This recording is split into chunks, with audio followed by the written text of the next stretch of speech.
কিন্তু আমার মালিকের আযাবের ভয়, আমি আল্লাহর আদালতের ভয়, আমি গুনাহ থেকে নিজেকে বাঁচায় ফেলছি। বাদশা হারুন রশিদ বলে, বলো আমি জান্নাতি না জাহান্নামী? সব আলেম বললেন এটা বলা যাবে না। হারুন রশিদ কতে খাওয়াইলাম ভাও,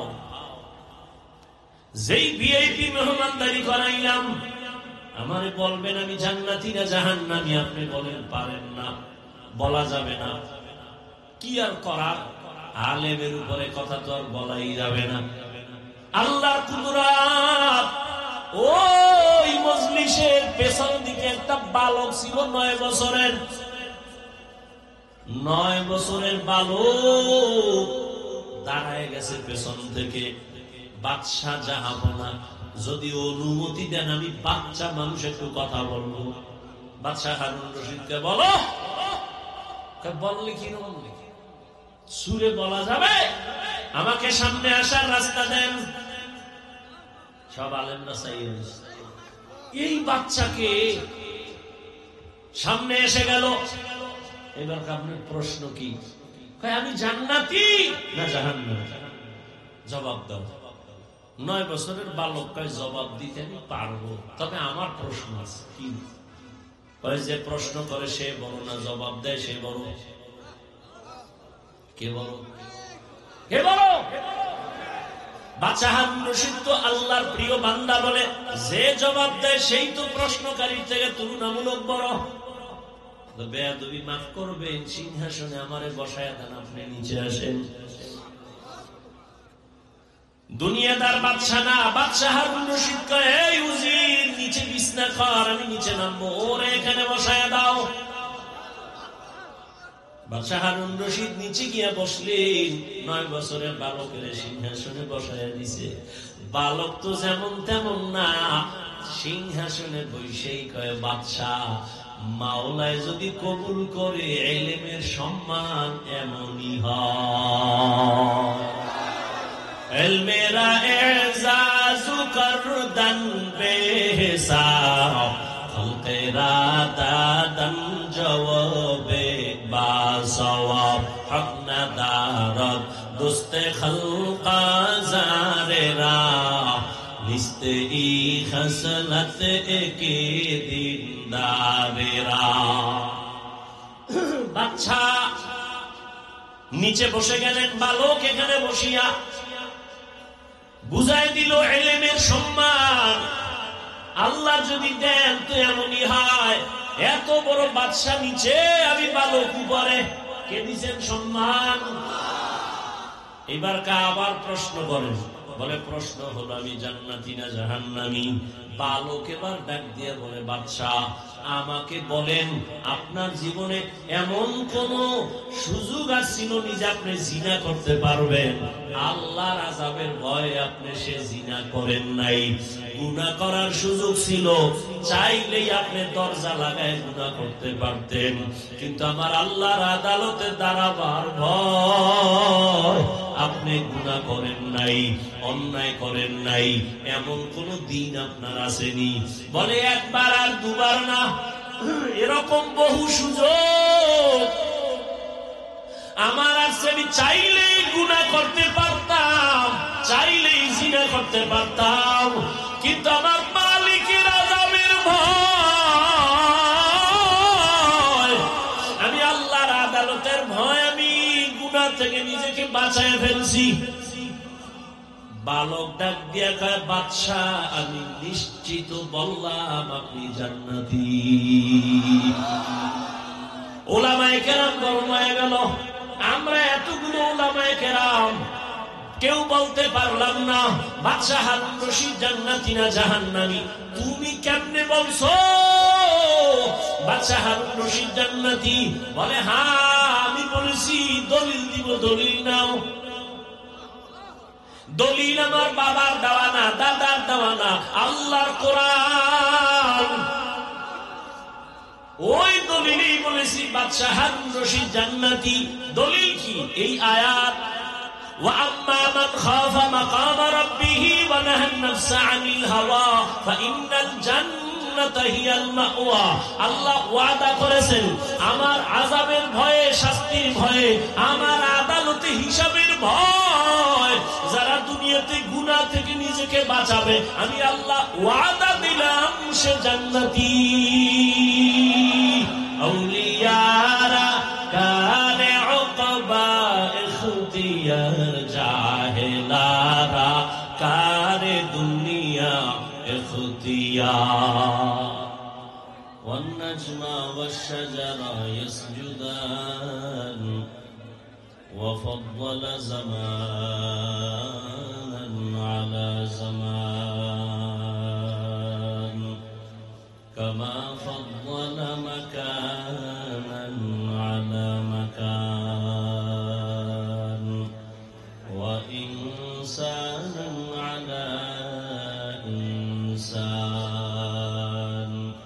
ونشهد أن لا إله إلا الله وحده لا شريك له لا ضد له ولا ند له ولا مثل له ونشهد أن سيدنا وسندنا وحبيبنا وحبيب ربنا وطبيبنا وطبيب قلوبنا ومولانا محمدا عبده ورسوله اللهم صل على محمد النبي الأمي وعلى آله وسلم تسليما وبعد فأعوذ بالله من الشيطان الرجيم بسم الله الرحمن الرحيم وأما من خاف مقام ربه ونهى النفس عن الهوى فإن الجنة هي المأوى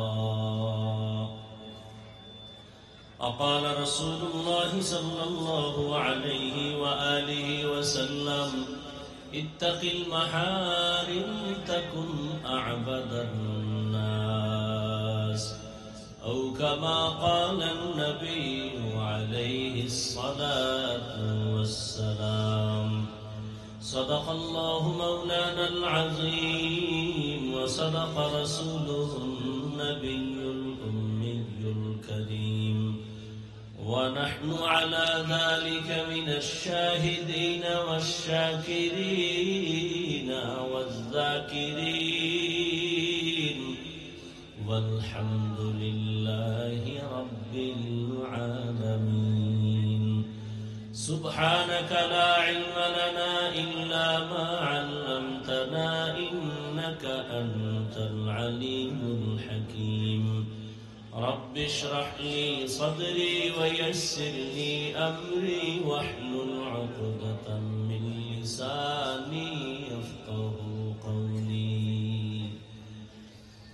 حقیقت کھل جائے گی بوقت امتحان تیرے کہ سستی میں یا محنت میں گزاری زندگی تو نے کہ سستی میں یا محنت میں گزاری زندگی تو نے محمد نے آ کر کفر کو مٹایا کفر کو مٹا کر صداقت بتایا کفر کو مٹا کر صداقت بتایا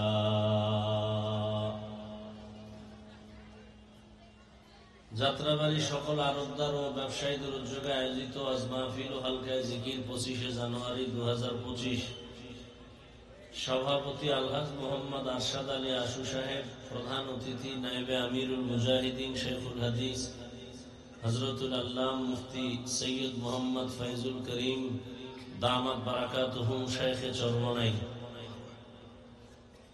আমার আগে বয়ান করেছেন হযরতুল আল্লাম মুফাজ্জল হোসেন দামাত বারাকাতুহুম, নাজেমে তালিমাত জামি ইসলামিয়া দারুল উলুম মাদানিয়া যাত্রাবাড়ি বড় মাদ্রাসা এবং আরো অনেক দেশের উল্লেখযোগ্য উলামায়ে কেরাম বয়ান করেছেন। মরেলগঞ্জের হযরত পীর সাহেব হুজুর দামাত বারাকাতুহুম বয়ান করেছেন। আল্লাহ পাক উলামায়ে কেরামদের কথাগুলো সহি তরিকায় আমল করার তৌফিক দান করেন। উলামায়ে কেরামের ইজ্জতকে আল্লাহ বেশি বেশি বাড়ায় দেন। যারা উলামায়ে কেরামের ইজ্জতকে নষ্ট করার জন্য বিভিন্ন ভাবে ষড়যন্ত্র করে, চক্রান্ত করে, লেখার দ্বারা, বলার দ্বারা, আল্লাহ এদের হেদায়েত দান করেন। আজকের প্রধান যিনি আলোচক কিছুক্ষণ পরেই আসবেন। মূল ফসল ফলাবার আগে, বীজ রোপণ করার আগে আগাছা দূর করা লাগে। আমরা বয়ান করি না, আমরা আগাছা দূর করি, মাঠের পরিবেশ সুন্দর করি, এরপরে বীজ রোপণ করবেন নায়েবে আমিরুল মুজাহিদিন, যাদের বয়ান শুনলে কলবের মধ্যে আখিরাতের ফসলের বীজ উৎপাদন হয়। আমাদের বয়ানের চিন্তাও করা যাবে না, নিজেই ঠিক মতো চলি না, অন্যকে কি বয়ান করব? আল্লাহ বলছেন, ইয়া আইয়ুহাল্লাযীনা আমানু লিমা তাকুলুনা মা লা তাফআলুন, তোমরা যা করো না এ বিষয়ে অন্যকে কিছু বলিও না। নিজে নামাজ যদি ঠিক মতো না পড়ি, অন্যকে নামাজের বয়ান করতে নিষেধ, আর করলেও আর দ্বারা ফায়দা হবে না। নিজে যদি পর্দা ঠিক মতো না করি, অন্যকে পর্দার বয়ান করা যাবে ঠিক, কিন্তু এর দ্বারা আসর হবে না। বয়ান তো কোরআন হাদিসের সব একই বয়ান। কি সব বয়ান কি আলাদা? কোরআন হাদিসের 114 সূরা থেকেই বয়ান, আয়াত এই থেকেই পড়বে, আলাদা বানায় পড়বে না। কিন্তু এরপরও দেখা যায় এক একজনের বয়ানের মধ্যে আল্লাহর প্রিয় বান্দাদের বয়ান মানুষের রূহের জন্য খোরাক। এখন আমরা রূহই চিনি না, তো খোরাক কি? চিনার মতো মানুষ নেই। আল্লাহ বুঝার তৌফিক দান করেন। আমি সংক্ষিপ্ত আকারে দু চারটি কথা বলার নিয়তে কোরআনে হাকিমের এক আয়াতে কারিমা, রাসূলের একটি হাদিসের অংশ পড়েছি। ইখলাস ও রুহানিয়তের সমন্বয়ে সহি নিয়তে সহি তরিকায় কিছু কথা আমাকে বলার মতো, আপনাদেরকে শুনবার মতো দয়াময় আল্লাহ তৌফিক দান করেন। ওয়া আম্মা মান খাফা মাকাম রাব্বিহি ওয়া নাহান নাফসা আনিল হাওয়া, আল্লাহ বলেন আমার আদালতে দাঁড়াইয়া হিসাব দেওয়ার ভয়ে দুনিয়াতে যারা গুনাহ থেকে নিজেকে বাঁচায় রাখবে, ফাইন্নাল জান্নাতা হিয়াল মাওয়া, আমি আল্লাহ তাদেরকে স্থায়ী শান্তির ঠিকানা দিব, জান্নাতুল মাওয়া। নবীজি বলেন, ইত্তাকিল মাহারিম তাকুন আবাদান নাস, তোমরা আল্লাহর নিষিদ্ধ জিনিস থেকে নিজেকে বাঁচায় রাখো, তো আল্লাহ তোমাদের মর্যাদা মানুষের কাছে বাড়ায় দেবে। আল্লাহর কাছেও মর্যাদা বাড়বে, মানুষের কাছেও মর্যাদা বাড়বে। দুনিয়াতে আমরা যা কিছুই করি মর্যাদা সম্মান বাড়ানোর জন্য, কিন্তু সম্মানটা দিবেন কে? আমরা আল্লাহর থেকে নিতে চাই না, নিজে ভিন্ন দিক থেকে নিতে চাই। এ কারণে মাঝে মাঝে সম্মান আসে আবার চলে যায়।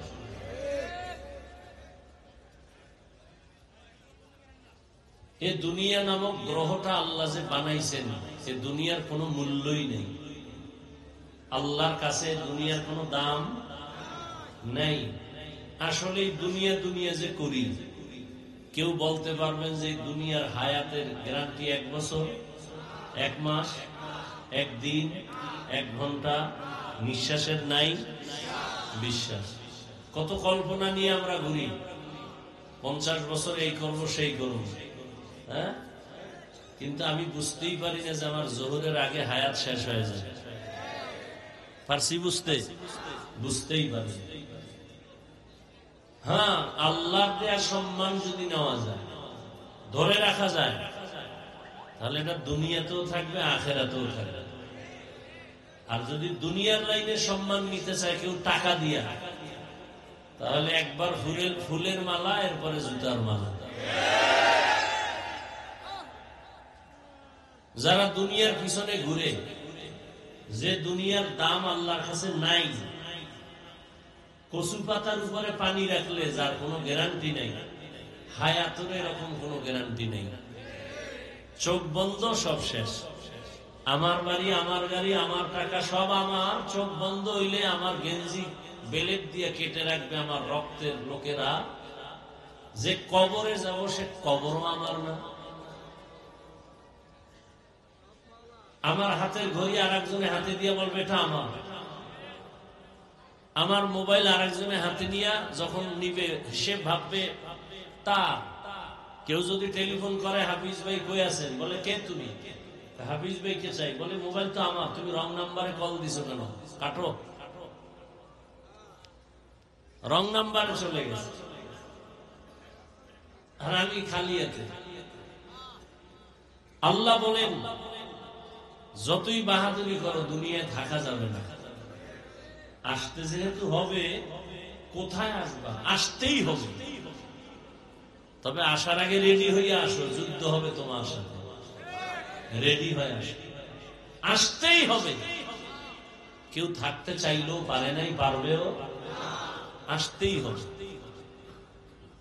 তো দুনিয়ার দাম নাই, আল্লাহর কাছে যেতেই হবে। তো পাঠাইলেন কেন? কে পাঠাইছেন? আমরা জোর করে আসছি, কে পাঠাইছেন? তো আল্লাহ কেন পাঠাইলেন? আল্লাহ কয়, আসল বাড়ির কিছু বাজার করার জন্য দুনিয়ায় পাঠাইছে।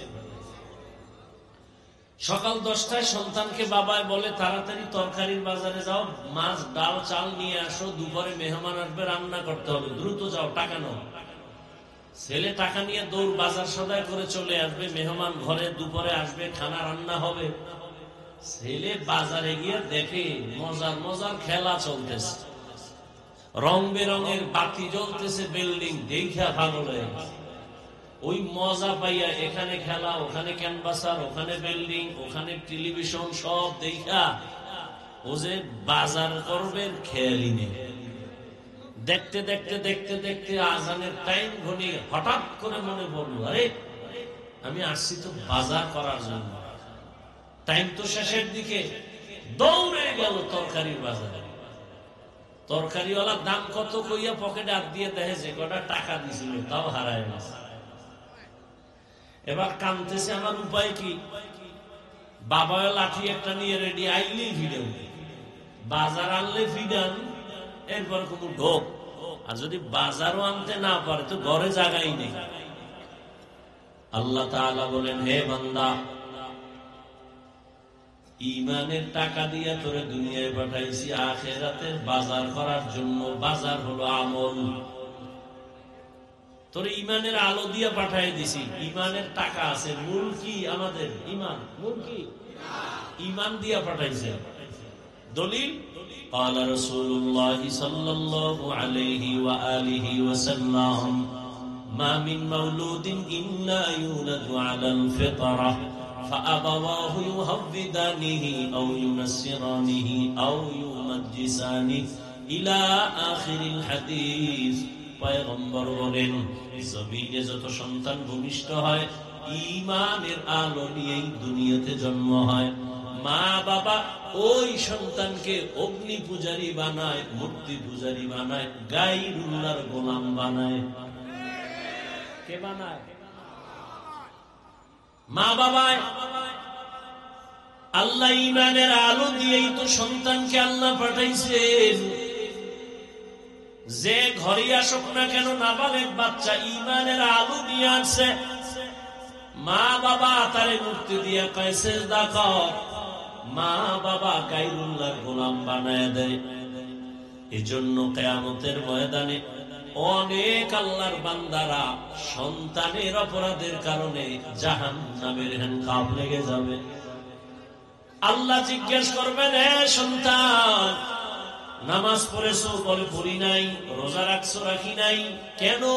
সন্তান বলবে আমার কোনো দোষ নাই, আমার মা বাবার কারণে আমি ঝামেলায় পড়েছি। আমার আব্বা আম্মা কোনোদিন আমাকে কোরআন শিখায় নাই, নামাজের কথা বলে নাই। জুমার মসজিদে যাইতো, আমারে কোনোদিন জুমার দাওয়াত দেয় নাই। ওয়াজের প্যান্ডেলে যাইতো, আমাকে ওয়াজের দাওয়াত দেয় নাই। মাঝে মাঝে ভোর রাতে সাহারি খাইতো আমার মা বাবা। আম্মা জান ডাকতেন, ওঠ বাবা, তাড়াতাড়ি উঠা তুই একটা রোজা রাখ। আব্বা জান ধমক দিয়া বলতো, খবরদার রোজা রাখাইও না, রাখাইলে আমার সন্তানের চেহারা নষ্ট হয়ে যাবে। আল্লাহর আদালতে সন্তান মা বাবার বিরুদ্ধে মামলা পেশ করবে। রব্বানা ইন্না আতা'না সাদাতানা ওয়া কুবারানা ফাআদাল্লুনাস সাবিলা। আমার মা বাবার কারণে আমি জাহান্নামের পথে চলে গেলাম। মা বাবায় যদি ছোট থেকে চেষ্টা করত, তাহলে তো আমি একটু লাইনে চলে আসতাম, নামাজ শিখতাম, রোজা শিখতাম। আমার আব্বা জান, আমার আম্মা আমাকে ছোট থেকে লাইনে চালায় নাই। এক বুড়া বাবা পৃথিবীর একজন আল্লাহর প্রিয় বান্দা, যারে দেখলে শয়তানও ভয় পায়। নাম জানেন কে? খলিফাতুল মুসলিমিন ওমর ফারুক রাদিয়াল্লাহু তাআলা আনহু। আদালতে গিয়া বাবায় নালিশ দিল, ছেলে আমার হক আদায় করে না। ওমরের কথার আগে তরবারি রেডি, তবে বেইনসাফি করবে না।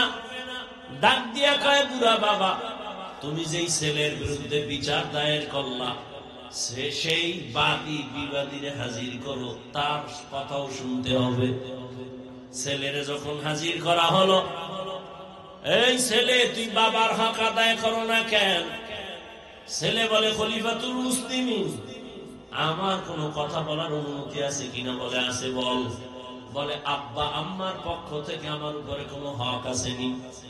ওমর কয়, আছে তো। জানতে পারিনি? কয়, পারো তো। ওমর এবার একটা একটা বলতেছে, মা বাবার পক্ষ থেকে সন্তানের উপরে প্রথম হক, একজন পুরুষ হিসেবে তার প্রথম হক হলো একটা সতী সাধ্বী নেককারিনী স্ত্রী ঘরের মধ্যে নিবে, ভালো একটা মা ঘরে আনবে।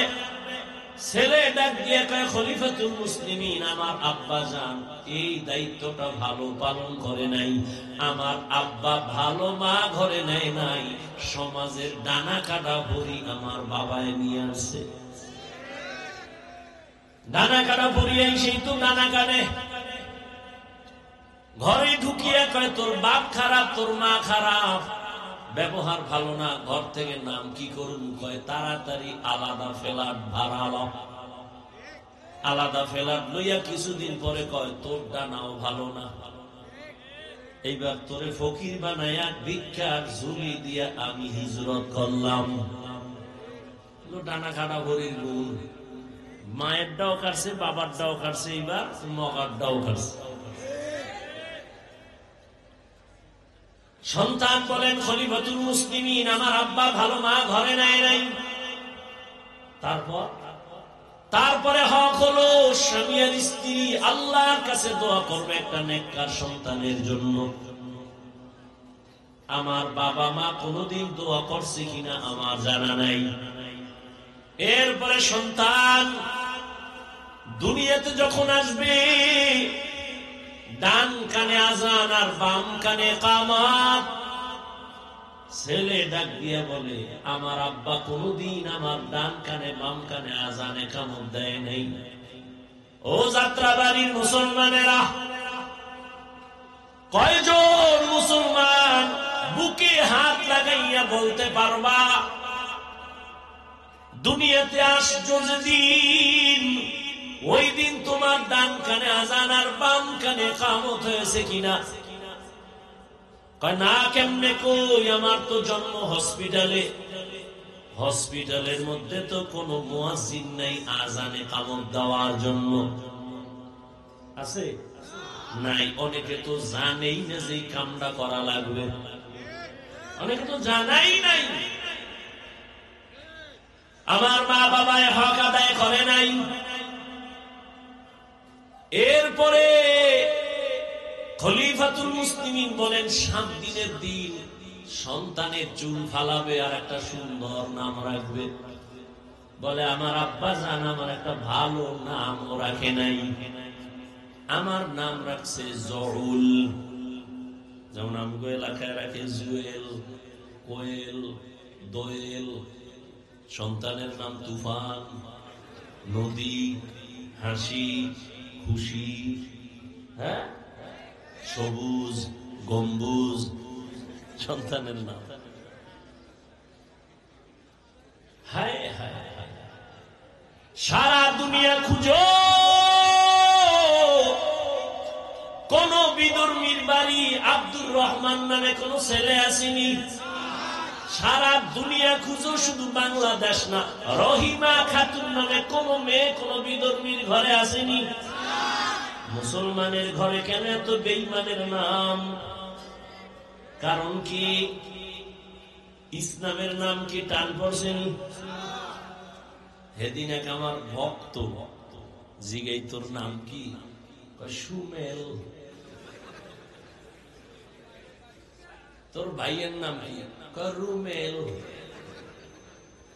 এমনকি তোর মাইয়া বলা যদি হয় সেটার নাম রাখবি আর একটার হিমেল,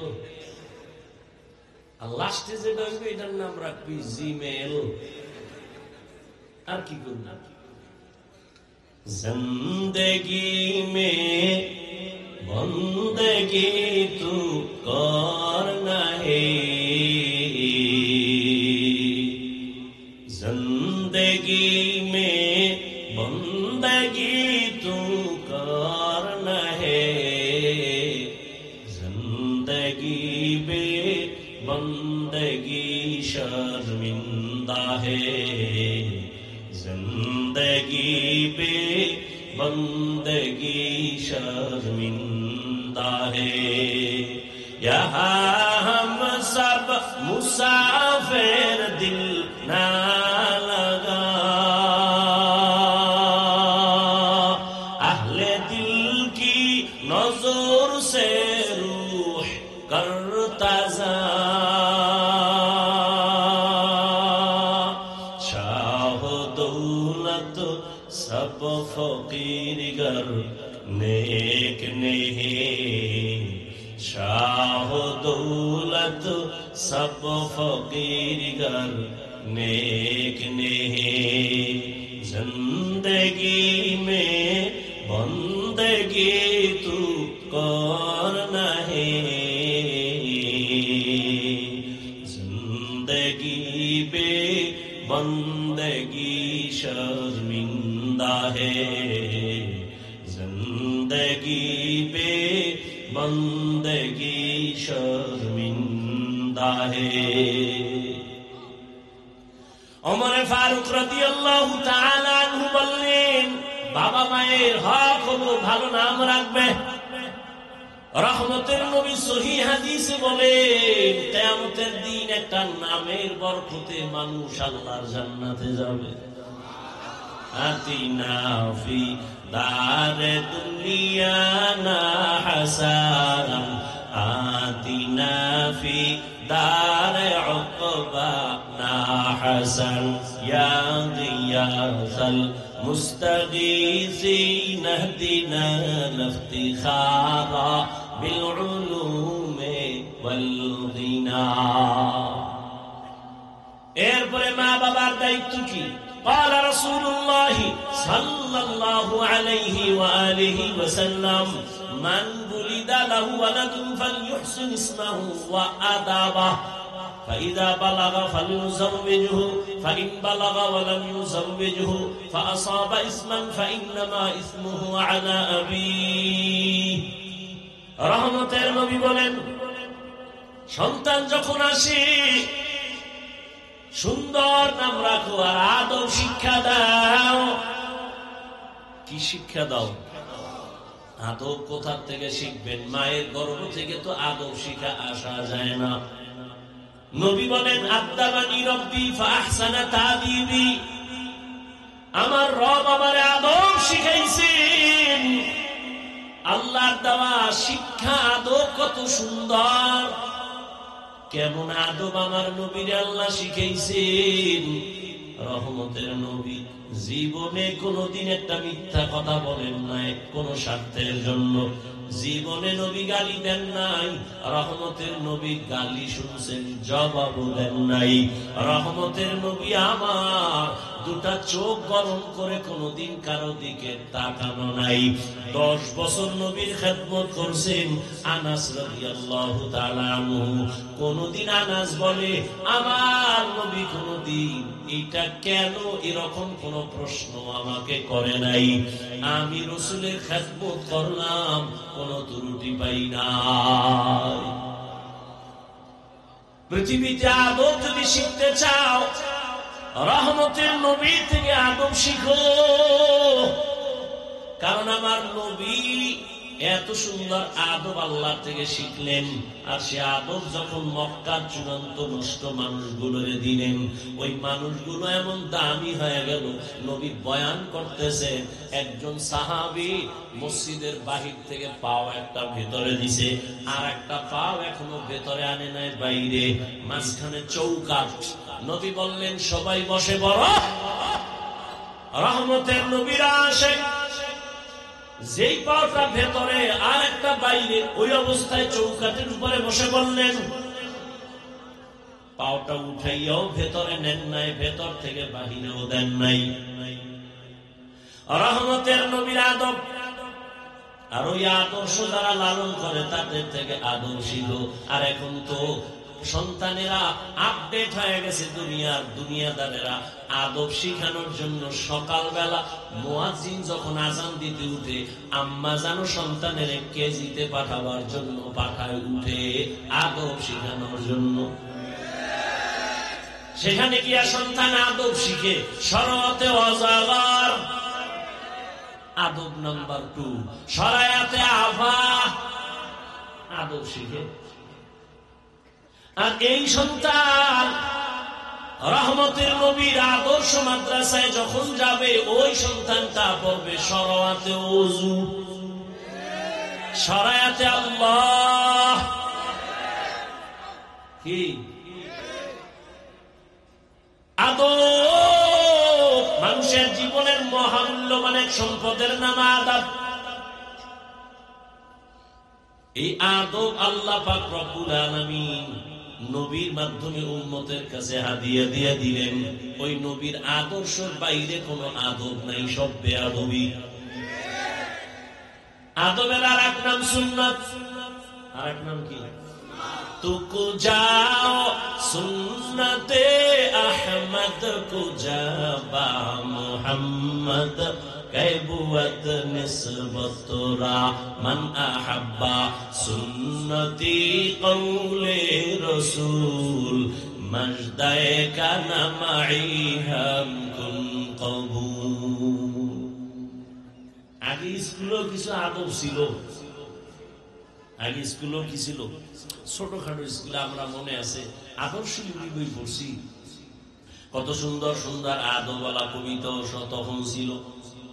সকালে উঠিয়া আমি মনে মনে বলি, সারাদিন আমি যেন ভালো হয়ে চলি। আদেশ করেন যাহা মোর গুরুজনে, আমি যেন সেই কাজ করি ভালো মনে। কত সুন্দর না? আর এখন সব উল্টায় দিছে, সব আপডেট হয়ে গেছে। এখন সব দাঁড়ায় প্রস্রাব করার আদব চলে। দাঁড়ায় প্রস্রাবের আদব চলে। আর কিসের সেই সুন্দর কবিতা যেগুলো শুনলে কলিজা ঠান্ডা হবে, এখন আর ওগুলো নাই। এখন সন্তানের কবিতা শিখায় কিরিং কিরিং টেলিফোন, হ্যালো হ্যালো হ্যালো, কে তুমি কাকে চাও বলো বলো বলো, আমি ম্যাও হ্যালো ক্যাট, বিড়ালকে চাই, জরুরি খবর আছে ডেকে দাও তাই। হামটিমা টিম টিম তার খারা দুটো শিং, তারা মাঠে পারে ডিম। শিংওয়ালা জানোয়ারে ডিম দেয়নি, তাহলে কথাটা মিথ্যা না? অল্প মিথ্যা না 100? যে শিক্ষার ফাউন্ডেশন মিথ্যার উপরে হবে, ওই শিক্ষার দ্বারা জাতি মিথ্যাবাদী হবে, ধোঁকাবাজ হবে। وَأَمَّا مَنْ خَافَ مَقَامَ رَبِّهِ وَنَهَى النَّفْسَ عَنِ الْهَوَى فَإِنَّ الْجَنَّةَ هِيَ الْمَأْوَى। দুনিয়া নামক গ্রহ দেখে পাগল হইও না রে মুমিন। ঈমানের পাওয়ার নিয়ে আল্লাহ পাঠাইছেন, এখন তোমার শুধু আমলের বাজার করো।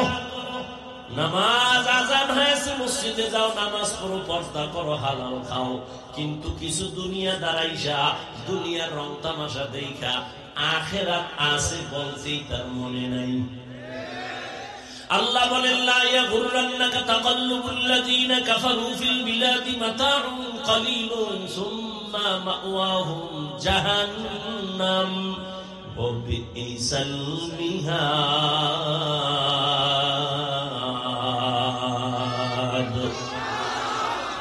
বেঈমান মুশরিক কাফেরের বানানো গুলশান দেখে পাগল হইও না রে উম্মত। আল্লাহ বলেন, এগুলো দেখে পাগল হইও না, এগুলোর কোনো ভ্যালু নাই। বিউটি পার্লারের সৌন্দর্য দেখা সাইজা গুইজা একটা জান কালা সাদা হয়ে গেছে। এক চোরায় কয়, আমি এইটা নিয়েই মরমই, ডানা কাটা ভরি।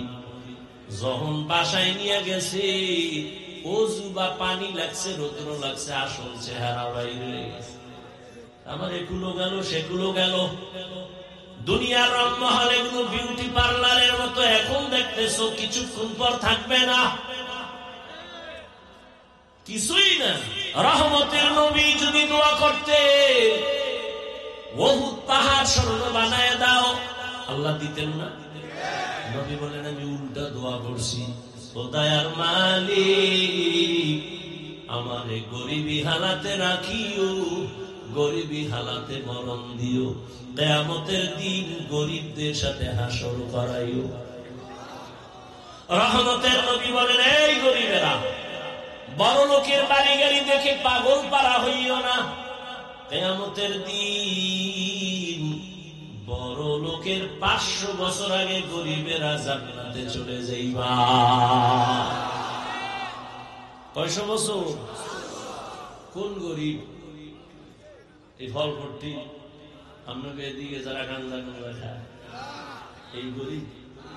কিছু গরিবের টাকা দেবেন, গিয়েই বিড়ি টানা শুরু করে। কেউ দোকানদারি করে সারা রাত তাস খেলে, ক্যারাম বোর্ড খেলে, জুয়া খেলে, আছে না নাই? লুডু খেলে, মাইয়ার খবর নাই, পোলার খবর নাই, সংসারের চিন্তা নেই। আল্লাহ হেদায়েত দান করেন। আল্লাহ তাআলা বলেন, দুনিয়ার পেছনে পড়ে কোনো লাভ নাই, দুনিয়া নামক গ্রহের কোনো মূল্য নাই। আর তোমরা যারা দুনিয়া দুনিয়া দুনিয়া ঘুরি ঘোরো, ঘুমের মধ্যেও দুনিয়া, নামাজে দাঁড়াইলেও দুনিয়া, এই দুনিয়া দুনিয়া যারা ঘুরিয়া আখিরাতের পেছনে ফালায় দিছে, ওরা দুইটা জিনিস চায়। ওই জিনিস, একটা চায় সম্মান আর একটা চায় শান্তি। কিন্তু আমি আল্লাহর জাতের কসম করে বলি, যারা আখিরাতকে পেছনে ফেলে দুনিয়ার শান্তি আর সম্মানের জন্য সব দিকে দৌড়ায়, ওরা সম্মানেও নাই, শান্তিতেও নাই। 10 তলা বিল্ডিং উঠায় লাভ কি যদি বিল্ডিং বাদ দিয়া জঙ্গলে ঘুমানো লাগে? সুইস ব্যাংকের টাকা রেখে লাভ কি যদি 14 গোষ্ঠী খাইতে না পারে? টাকা দিয়ে সম্মান কিনলে এই সম্মান থাকে না। আর আমার মাওলায় যদি সম্মান দেন, এই সম্মান কেউ নিতে পারে না। পারে? এই মুহূর্তে তাকায় দেখো, কত কান্না, কত কান্না। কিন্তু চেয়ারম্যানের চেয়ারের মেয়াদ শেষ, এমপির মেয়াদ শেষ, মন্ত্রীর মেয়াদ শেষ। কিন্তু আখিরাত ওয়ালারা যেই চেয়ারে বসে, ও চেয়ারের কোনো তো মেয়াদই নাই। কে দিছে সম্মান? আল্লাহ সম্মান দিছে। ও দুনিয়াদারেরা, যারা আখিরাত বাদ দিয়া দুনিয়ার পেছনে দৌড়াও, বলো কার পেছনে ঘুইরা কি পাওয়ার আশায় দাড়ি কেটে ফেলেছ? কার পেছনে ঘুরে ঘুরে কি পাওয়ার আশায় নামাজ বন্ধ করেছ? টাকা পাবি? 5,000। একটা টিনের ঘর। কিন্তু জানোনি তুই যার পিছনে ঘুরে টাকার লোভে দাড়ি কাটছো, নামাজ ছাড়ছো, ও কত বড় স্বার্থপর, চাঁদাবাজ, ধান্দাবাজ। স্বার্থে যদি আঘাত লাগে দল থেকে নাম কাটবে না, কল্লা কেটে ফেলবে। সব চাঁদাবাজ আর ধান্দাবাজ। আল্লাহর মোহাব্বত নিয়ে যারা আছে এরা সম্মানেও আছে, শান্তিতেও আছে, এখনো আছে, এই মুহূর্তেও আছে। সম্মান দেয়ার মালিককে, শান্তি দেয়ার মালিককে। قال رسول الله صلى الله عليه وآله وسلم من أحب دنياه وذر بآخرته ومن أحب آخرته وذر بدنياه فآثروا ما يبقى على ما يفنى। যে ব্যক্তি দুনিয়াকে আপন করে নিল, আখিরাত বরবাদ হয়ে গেল। যে আখিরাতের আপন করবে, দুনিয়া তার পেছনে চলে যাবে। আর আল্লাহর নবী বলেন, ক্ষণস্থায়ী দুনিয়া পেছনে ফেলো, আখিরাতের অন্তরে জায়গা দিয়ে দাও। قال رسول الله صلى الله عليه وآله وسلم الدنيا خلقت لكم وأنكم خلقتم للآخرة। রহমতের নবী বলেন, পুরা দুনিয়া তোমার আমার গোলাম, আর তোমাকে আমাকে আল্লাহ বানাইছেন তার গোলাম। দুনিয়া তোমারে আমারে খুঁজবে, তুমি আমি কারে খুঁজবো? আল্লাহকে খুঁজবো। তোমাকে আমাকে দুনিয়া খুঁজবে, তুমি আমি আল্লাহকে খুঁজি। কিন্তু এখন উল্টা হয়ে গেছে, তুমি আমি খুঁজি দুনিয়া দুনিয়া দুনিয়া, আর আল্লাহ তোমারে আমারে খুঁজে। আল্লাহ খোঁজ দিয়া ডাক দিছে ফজরের সময়, আসসালাতু খায়রুম মিনান নাওম, ওঠো আমার ঘরে এসে হাজিরা দাও। দুনিয়াদারেরা নাক টেনে ঘুমায়, ফজরের হাজিরায় একবারও যায় নাই। আল্লাহ কত দয়ার মালিক, একবারও রাগ করে নাই। আবার জোহরের সময় ডাক দিছে, আয় মসজিদে এসে হাজিরা দাও। বান্দা জোহরের হাজিরায়ও নাই, আল্লাহ তাআলা আবার দয়া করে ডাক দিছে, আসরের হাজিরায় আয়, হাইয়া আলাস সালাহ। নিমক হারাম, দুনিয়ার তালে পরে আসরের হাজিরায় মসজিদে যায় নাই। আল্লাহ রাগ করে পানি বন্ধ করেন নাই, খানা বন্ধ করেন নাই। মাগরিবে ডাক দিছে, আসো। নিমক হারাম, মাগরিবের হাজিরায় যায় নাই। আল্লাহ রাগ করে নাই। শেষবারে আল্লাহ এশার সময় ডাক দিছে, মুয়াজ্জিন ডাক দাও, বান্দা এশার হাজিরায় যায় নাই। আমার আল্লাহ কত দয়ার মালিক, ফজরেও হাজিরায় না পাইয়া, আসরে মাগরিব এশায় না পাইয়া, আল্লাহ এই কথা বলে নাই তোরে আমি আর চাই না, বরং আল্লাহ কয় এবার আমি রেডি, তোরে ডাকার জন্য আসতেছি। 5 বেলায় ডাকলাম মুয়াজ্জিন দিয়ে, তুই আসবি না, এবার আমি আল্লাহ তোরে ডাকার জন্য আসতেছি। উদউনি আস্তাজিব লাকুম, আমি আল্লাহকে তুই যখন একটু সারা দিন ডাকে আমি জবাব দেওয়ার জন্য।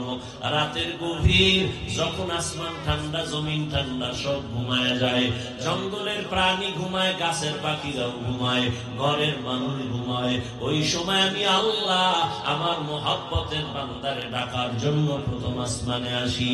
ও বান্দা একটু সজাগ হইয়া আমারে মোহাব্বত করে একটা ডাক দাও। অতিও গভীর হয় রজনী যখন, নীরবে প্রভুর নাম জপিও তখন, প্রভুর করুণা যদি পাইবারে চাও, গভীর রাতে উঠে প্রভুর গুণগান গাও। আল্লাহ তাআলা বলেন, আমি তোমাকে প্রতিদিন ভোর রাত্রে ডাকতে থাকি। আলা মিন মুস্তাগফিরিন ফাগফির আলা, আলা মিন মুস্তারজিকিন ফারজুকা। কার রিজিকের প্রয়োজন আমার কাছে বলো, কার গুনাহ নিয়ে পাগল হয়ে গেছো ক্ষমা চাও। আমি আল্লাহ এখন তোমার জীবনের সব গুনাহ ক্ষমা দিব। এখন যদি আমি আল্লাহকে ডাক দেও, এখন লাইনটা বড় ক্লিয়ার, আমি আল্লাহ তোর এক ডাক পছন্দ করে তোর জীবনের সব গুনাহ মাফ করে দিব। ইয়া ইলাহি মুঝসে মুঝকো দূর কর, তাকে দেখো মুঝ মে তুঝকো এক নজর। আল্লাহ তাআলা বলেন এই দুনিয়া কিছুই না, মরার পরে তোমার অনন্ত কাল শুরু হয়ে যাবে, হাসরের ময়দান তোমার জন্য রেডি হয়ে যাবে। ওই দিন আদালতে হিসাব দেওয়া লাগবে, কেউ পালাবার কোনো সুযোগ নাই। হিসাব দেওয়ার চিন্তা করিয়া বান্দা তুমি এখন যদি গুনাহ থেকে নিজেরে বাঁচাইতে পারো, আমি আল্লাহ ওয়াদা করলাম তোমার ঠিকানা হবে জান্নাত। দুনিয়ার আদালতে কোন আসামি যখন হাজিরা দিতে যায়, রাতের থেকে ঘুম হয় না, কালকে হাজিরা। বিচারক যদি ডান বাম করে ফেলে আমার উপায় কি? খানা পর্যন্ত বন্ধ। আর আমার আল্লাহর আদালত তো আরো ভয়ঙ্কর আদালত। আল্লাহ পাকের আদালত এতটাই ভয়ঙ্কর, রহমতের নবী বলেন এই জমিন হবে কিয়ামতের মাঠ, আরাফার ময়দান হবে আল্লাহর বিচারালয়, আদালত। বিজ্ঞানীরা বলে জমিন থেকে 9,30,00,000 মাইল উপরে সূর্য। পৃথিবী নামক গ্রহটা যত বড়, পৃথিবীর থেকে সূর্য আরো 13 লক্ষ গুণ বড়। 9,30,00,000 মাইল উপর থেকে সূর্য তাপ দেয়। যদিও বিজ্ঞানীদের হিসাবে ভুল আছে, তারপর সাময়িক সময় যদি ধরেও নেই, সেই তাপ সহ্য করা যায় না। কি পরিমাণ গরম এই 2-3 বছর আমাদের দেশে পড়তেছে, কি পরিমাণ অসহ্যকর অবস্থা। আল্লাহ নবী বলেন কিয়ামতের দিন সূর্য নিচে চলে আসবে। 9,30,00,000 মাইল উপরে সূর্যের গরম সহ্য করা যায় না। কিয়ামতের দিন যখন নিচে নেমে আসবে, সূর্যের গরমে মাটির জমিনটা পুড়িয়া তামা হয়ে যাবে। নাফরমানের মাথার মগজগুলো ভাতের মারের মতো ফুটতে থাকবে। রহমতের নবী বলেন অন্যদিকে জাহান্নামের আওয়াজ, জাহান্নাম বলবে হে আল্লাহ কই বেনামাজি গুনাহগার গুলো কোথায়, আমার পেটে দাও, আমার পেটে বড় ক্ষুধা। রহমতের নবী বলেন এমন হালাত দিকে আমার আল্লাহ রাগান্বিত আওয়াজ দিবেন, লিমানিল মুলকুল ইয়াউম লিল্লাহিল ওয়াহিদিল কাহ্হার। আমার আল্লাহ তাআলা যখন রাগান্বিত কুদরতি আওয়াজ দিবেন, হাসরের ময়দানটা থরথর করে কেঁপে উঠবে। রহমতের নবী বলেন নারী আর পুরুষগুলো উলঙ্গ দাঁড়াবে হাসরের মাঠে। আম্মা জান আয়েশা রাদিয়াল্লাহু তাআলা আনহা বলেন ইয়া রাসূলুল্লাহ, নারী পুরুষ যখন উলঙ্গ দাঁড়াবে একটু কি লজ্জা হবে না? রহমতের নবী বলেন লজ্জা হবে পরের কথা, এমন ভয়ঙ্কর হবে হাসরের মাঠ, একজন আর একজনের দিকে তাকানোরই কোনো হুঁশ থাকবে না। নবীরা পর্যন্ত হাসরের ময়দানে রহমতের নবী বলেন কান্না করবেন। এত পরিমাণ কান্না, উম্মতের কথা ভুলে যাবেন।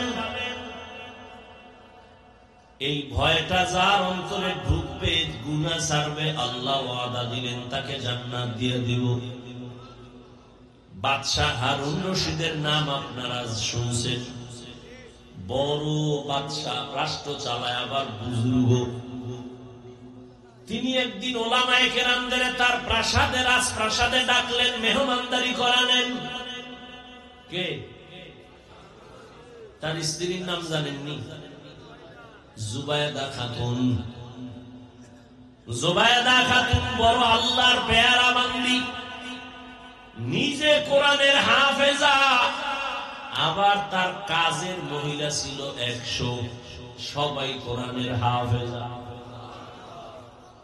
জুবায়দা খাতুন সিদ্ধান্ত নিল আমার বাড়ির মধ্যে 24টা ঘন্টার সেকেন্ডে সেকেন্ডে যেন প্রতি মুহূর্তে কোরআনের তেলাওয়াতের আওয়াজ শুরু হয়ে যায়। কাজের মহিলাদের শিডিউল করে দিল, আধা ঘন্টা তুমি তেলাওয়াত করবা, তারপরে কাজে যাবা, এরপরে আর একজন আধা ঘন্টা, এইভাবে এমন ভাবে শিডিউল করলো জুবাইদার বাড়ির থেকে 24 ঘন্টাই কোরআন তেলাওয়াতের আওয়াজ। বাদশাহ হারুন রশিদ উলামায়ে কেরামের এক কাফেলারে মেহমানদারি করাইয়া এবার বলে, আমি আপনাদের ডাকছি আমার একটু জিনিস জানার জন্য। উলামায়ে কেরাম বলেন, কি জানতে চান? আপনারা তো আমাকে চিনেন। বলে, হ্যাঁ চিনি তো। তাহলে আমাকে একটু রেজাল্ট দিবেন আজকে। বলে, কি রেজাল্ট? বাদশাহ হারুন রশিদ বলে, বলবেন আমি জান্নাতি নাকি জাহান্নামী। উলামায়ে কেরাম এক আওয়াজ দিলেন, এটা কেমনে বলা যায়? আপনি ভালো কাজ করলে বলা যাবে আপনি জান্নাতের পথে আছেন, তবে জান্নাতি বলা যাবে না। আপনি যদি অন্যায় কাজ করেন তো বলা যাবে জাহান্নামের পথে আছেন, কিন্তু আপনি জাহান্নামী বলা যাবে না। বাদশাহ হারুন রশিদ তো দুনিয়াদার বাদশাহ না, আল্লাহওয়ালা বাদশাহ। কি? হ্যাঁ। আর এখন মানুষ কি বলে, হুজুরেরা কিছু বুঝে না, এরা গাঞ্জা খায় সব বুঝে। পৃথিবীর সব থেকে জ্ঞানের ভান্ডার কোরআন, আর এই কোরআন যার সিনে আছে সে হলো শ্রেষ্ঠ জ্ঞানী।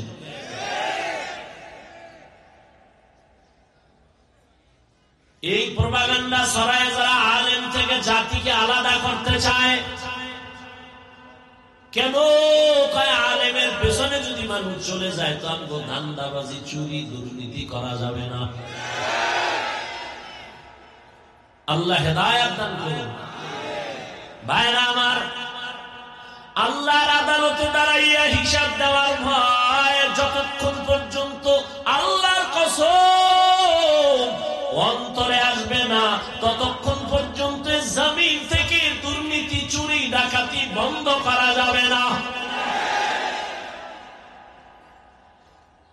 রহমতের নবীর হাতে করা সাহাবী ওমরে ফারুক রাদিয়াল্লাহু তাআলা খেলাফতের দায়িত্ব রাষ্ট্র চালাইতেছেন ওমর। রোম সম্রাট বলে, ওমরের এত দাপট কেন? সবাই ভয় পায় কেন এই ব্যক্তিটারে? যাও তো দেখো তো তার আশেপাশে তার বডিগার্ড কত হাজার। গোয়েন্দারা এসে দেখে, রিপোর্ট দিল, এই রোম সম্রাট ওমর নামের ব্যক্তির কোনো গার্ড নাই, একা একা চলে, একা একা চলে, তার এত পাওয়ার। সেই ওমর যে রাস্তা দিয়ে চলে, শয়তান রাস্তায় চলে না। ঈদের বাকি আছে আর 2-3 দিন। বিবি একদিন বলে, খলিফাতুল মুসলিমিন, সামনে ঈদের আনন্দ, আমাদের বাজার লাগবে না, সন্তানদের জন্য কিছু কাপড় কিনা প্রয়োজন। বলে, আমার কাছে টাকা নাই। কে কয়? কারে কয়? কোন সময়? রাষ্ট্র যখন চালাচ্ছেন ওমর, সেই সময় ওমর বলে, আমি পোশাক কিনবো কিভাবে, টাকা নাই। এবার বিবি বুদ্ধি দেয়, আপনি অর্থ মন্ত্রণালয়ের যে জিম্মাদার আছে, দায়িত্ব আছে, তাকে চিঠি লেখেন আর বলে দেন 1 মাসের অগ্রিম টাকা দিয়ে দিতে, 1 মাস অগ্রিম বেতন। ওমর চিঠি লিখলেন, বাহককে বললেন, যাও আবু উবায়দা ইবনুল জাররাহ অর্থ মন্ত্রণালয়ের দায়িত্বে আছে, যাও আমার চিঠি দাও। বাহক চিঠি নিয়ে যখন আবু উবায়দার কাছে চলে গেলেন, আবু উবায়দা চিঠি দেখা হাউ মাউ করে কান্না শুরু করলেন। দেখছেন নি কারবার, हर के दारद খৌফে হক দার দিল মাদাম জান্নাতুল মাওয়া দেহত ও রামাকাম। আবু উবায়দা কান্না করে উল্টা আরেকটা চিঠি লিখলেন ওমরের কাছে, খলিফাতুল মুসলিমিন, আপনার কাছে আমার দুইটা প্রশ্ন লিখে দিলাম, জবাব দিলাম, 1 মাসের অগ্রিম বেতন দিয়া দিব। আপনি অর্ডার দিলে তো সব দিয়া দেওয়া উচিত, কিন্তু যেহেতু আল্লাহকে ভয় করি সে কারণে চিঠি লিখলাম, উল্টা 2 প্রশ্নের জবাব দিবেন, 1 মাসের অগ্রিম দিয়ে দিন। ওমরের কাছে যখন বাহক চিঠি দিয়া দিল, খলিফাতুল মুসলিমিন ওমর চিঠি দেখা তিনিও কান্না শুরু করলেন। ওমর চোখের পানি ছেড়ে কাঁদতেছেন। চিঠির মধ্যে 2 প্রশ্ন লেখা। এক প্রশ্ন হলো, ওমর খলিফাতুল মুসলিমিন, আপনি যে আগামী 1 মাসের অগ্রিম টাকা চাইলেন, গ্যারান্টি দেন আপনি আগামী মাস বাঁচবেন নি? মৌত কাসিম কুল্লু নাসিন শারেবু কবরু বাইতিন কুল্লু নাসিন দাখিলু। ওমরের অন্তরে চোট লেগে গেল। দ্বিতীয় প্রশ্ন, খলিফাতুল মুসলিমিন, আজ আপনি ক্ষমতার চেয়ারে আছেন, আগামী মাস আপনি চেয়ারে থাকবেন কিনা, জনগণ রাখবে কিনা গ্যারান্টি?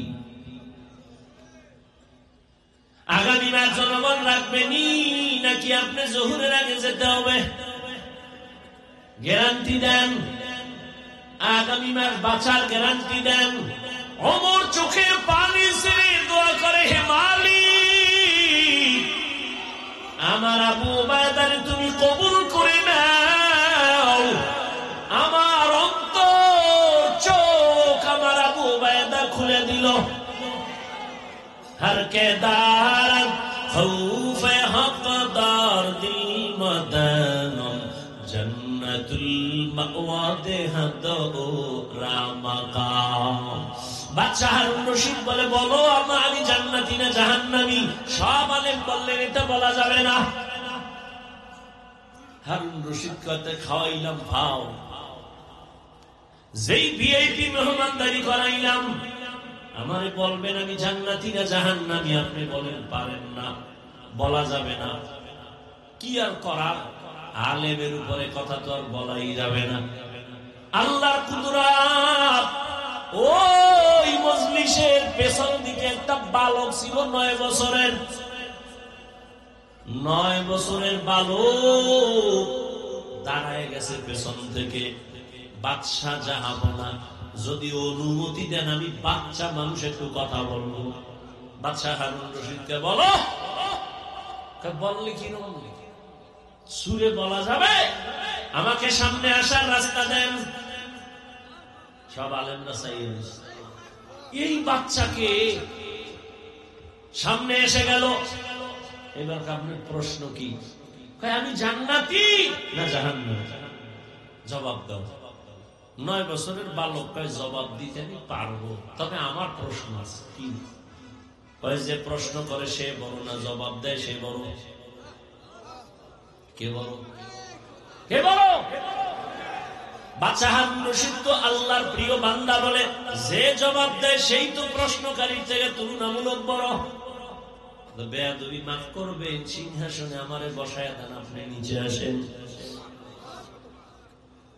দুনিয়াদার বাদশা না। বাদশা হারুন রশিদ কয়, এই উজির, নিচে বিছনা কর, আমি নিচে নামবো, ওরে এখানে বসায় দাও। বাদশা হারুন রশিদ নিচে গিয়া বসলেন।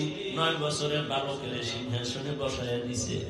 বালক তো যেমন তেমন না, সিংহাসনে বসেই কয়, বাদশাহ, মাওলায় যদি কবুল করে ইলমের সম্মান এমনই হয়।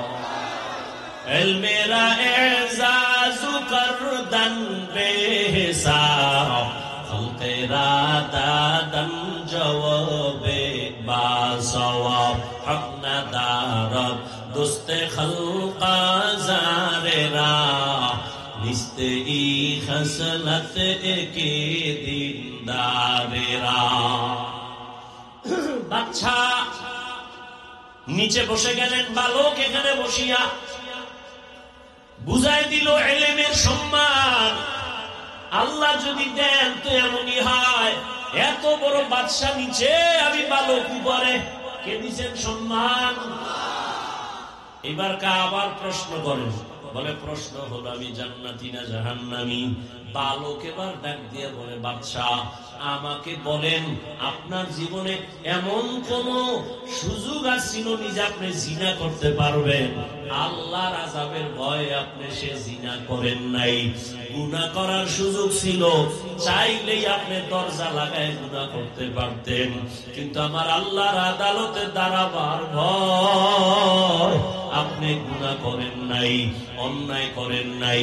এমন কোন দিন আপনার আসেনি? বলে একবার আর দুবার না, এরকম বহু সুযোগ আমার আছে। আমি চাইলেই গুনাহ করতে পারতাম, চাইলেই জিনা করতে পারতাম, কিন্তু আমার মালিকের আযাবের ভয়, আমি আল্লাহর আদালতের ভয় আমি গুনাহ থেকে নিজেকে বাঁচায় ফেলছি। বালক ডাক দিয়া কয়, বাদশা আমি নিশ্চিত বললাম আপনি জান্নাতি। ওলামায়ে কেরাম গরম হয়ে গেল। আমরা এতগুলো ওলামায়ে কেরাম কেউ বলতে পারলাম না বাদশা হারুন রশিদ জান্নাতি না জাহান্নামী। তুমি কেমনে বলছো বাদশা হারুন রশিদ জান্নাতি? বলে হ্যাঁ আমি বলেছি। দলিল দিব, দলিল নাও। দলিল আমার বাবার দেওয়া না, দাদার দেওয়া না, আল্লাহর কোরআন। ওই দলিলই বলেছি বাদশা হারুন রশিদ জান্নাতি। দলিল কি? এই আয়াত, ওয়া আম্মা মান খাফা মাকাম রাব্বিহি ওয়া নাহা আন-নাফসা আনিল হাওয়া ফাইন্নাল জান্নাতা হিয়াল মাওয়া। আল্লাহ ওয়াদা করেছেন আমার আযাবের ভয়ে, শাস্তির ভয়ে, আমার আদালতে হিসাবের ভয়, যারা দুনিয়াতে গুনাহ থেকে নিজেকে বাঁচাবে আমি আল্লাহ ওয়াদা দিলাম সে জান্নাতি। আতিনা ফি দারে দুনিয়া না হাসান, আতিনা ফি দারে উকবা না হাসান, ইয়া গিয়াসাল মুস্তাগীসিন ইহদিনা লিফতিখারা বিল উলুমে ওয়াল গিনা। হর গোরি দেনে কো তু তৈয়ার হ্যায়, জো না মাঙ্গে উসসে তু বেজার হ্যায়। আর আল্লাহর ভয় অন্তরে জমা করার জন্যই তো এই ওয়াজের আয়োজন। আল্লাহওয়ালাদের নেক নজর, আল্লাহওয়ালাদের মজলিসে বসিয়া আখিরাতের আলোচনা শুনিয়া অন্তরে ভয় ঢুকাও। ওরে এই দুনিয়া কিছুই না। আজ আমার বাড়ি গাড়ি যাই বলি, কিন্তু কিছুই আমার সঙ্গে যাবে না। তিনটা সাদা কাফনের প্যাকেট হয়ে যেদিন ঢুকিয়া যাওয়া, এখন আমার জন্য কত সম্মানের গাড়ি আর চেয়ার, তখন আমারে তিনটা কাফনের একটা কাফন কেউ বানাইয়াও দিবে না। ওরে আমার মাওলার পরিচয় না নিয়া, গুনাহ নিয়াই যদি কবরের মধ্যে রওনা দাও, ওরে আজরাইল যদি আইসা দেখে, ও যুবক তোমার কানের ভেতরে গানের তাল লাগানো আর মোবাইলে তুমি গুনাহ দেখতেছো, আজরাইল আইসা যদি এর মধ্যে ধরিয়া ফালায়, ওই অন্ধকার কবরে যখন যাইবা, ওই কবর তখন তোমাকে আর রেহাই দিবে না, সার দিবে না। এরে নবীর উম্মতের দল, ওই কবরের আযাব সহ্য করার শক্তি কিন্তু কারো হবে না। এরে আল্লাহর বান্দারা, এই ভয়টা সাহাবায়ে কেরামের মধ্যে যখন ঢুকছে, আজীবন তারা কান্না করে করে আল্লাহর মোহাব্বত নিয়ে চলছেন। এরে আল্লাহর গোলাম, এখনো সময় আছে, তওবা করো। আল্লাহ ওয়ালাদের নেক নজর ছাড়া অন্তর সোজা করা কোনোভাবেই সম্ভব না। আল্লাহর ভয় অন্তরে জমা করার জন্য আল্লাহ ওয়ালাদের নেক নজরের বিকল্প কোন রাস্তা নাই। আউলিয়ারা কারে উকবা ইখতিয়ার, জাহেলারা কারে দুনিয়া ইখতিয়ার। আল্লাহওয়ালাদের সোহবত অন্তরে আল্লাহর ভয় ঢুকানোর একমাত্র পথ। এজন্য আমরা গুনাহমুক্ত হইয়া আল্লাহওয়ালার নেক নজর নিয়া জান্নাতি হইয়া কবরে যেতে চাই ইনশাআল্লাহ। আল্লাহ সবাইকে কবুল করুন। আর মুহাব্বতে বলেন আল্লাহুম্মা আমিন। আজকে আপনি সুস্থ, কালকে এই টাইমে সুস্থর গ্যারান্টি আছে? হ্যাঁ, ইদানিং বেশি মরে সুস্থ মানুষ আর যুবক, অসুস্থ মানুষ কম মরে। অতএব বাহাদুরি করবেন না। আমাদের হযরত শাইখে চরমনায় চলে আসবেন, বয়ান করবেন, দোয়া করে তওবা করে এরপরে বিদায় নেবেন ইনশাআল্লাহ। আল্লাহ সবাইকে কবুল করুন। খবরদার কোনোভাবেই যেন এই মজলিস বিশৃঙ্খলা না হয় আপনার কারণে, তাহলে আল্লাহর কাছে আপনি ধরা খেয়ে যাবেন। আল্লাহ সবাইকে শান্তভাবে আদবের সাথে শেষ দোয়া পর্যন্ত থাকার তৌফিক দান করেন। সুবহানাল্লাহি ওয়া বিহামদিহি, সুবহানাকাল্লাহুম্মা ওয়া বিহামদিকা, আশহাদু আল্লা ইলাহা ইল্লা আনতা, আস্তাগফিরুকা ওয়া আতুবু ইলাইক।